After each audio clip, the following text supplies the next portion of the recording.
Kwa sasa kuelekea kwenye mchezo huu wa ngao ya jamii, tiketi zote zitanunuliwa kupitia hiyo simu yako ya mkononi, lakini ikiwa ni simu janja. Kwa hiyo kwa yule ambaye hana simu janja kuelekea kwenye mchezo huu wa ngao ya jamii, kusema kweli hakuna solution yoyote. Wenzetu ambao wanatusaidia kwenye teknolojia wanaendelea kufanyia kazi kuona namna gani ambavyo hata ukiwa na simu janja pia inawezekana kuweza kukata hiyo tiketi yako, lakini kwa sasa maana yake ni kwamba lazima kuingia mtandaoni kuweza kununua hiyo tiketi yako. Nataka sura mpya kabla sijarudia.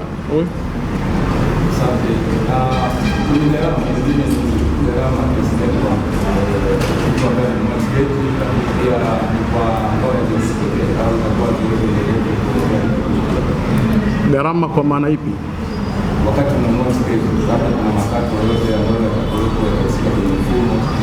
Makato ambayo yanahusika ni kodi, kama ambavyo nimekuonyesha kwamba unapolipia kuna sehemu ya tax pale ambayo inakuja automatically, kwamba yani wakati unanunua, ukinunua tiketi moja, ukinunua mbili, ukinunua nne, maana yake wakati unanunua inakuonyesha kabisa pale kwamba kodi yako ni kiasi gani. Kama unavyotuma fedha, ukituma fedha si inakuonyesha kabisa kwamba ukituma fedha makato yako ni haya ambayo yanakuwa ni kwa ajili ya kodi, lakini hakuna gharama nyingine yoyote ambayo unaingia katika mfumo huu wa ukataji tiketi.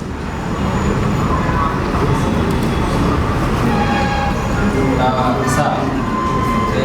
Ikiwa mashabiki ambao wana simu ndogo au ambao hawana simu kabisa, itakuwa ngumu kuingia uwanjani. Huoni kama mmewanyima yao ya msingi na kufika uwanjani kushuhudia mchezo wa ngao ya jamii? Na ndio maana tumesema kwamba mtu mmoja anaweza kukatia watu wengine watatu, kwa jumla watu 4, kwa maana kwa wakati mmoja unaweza ukakata tiketi 4.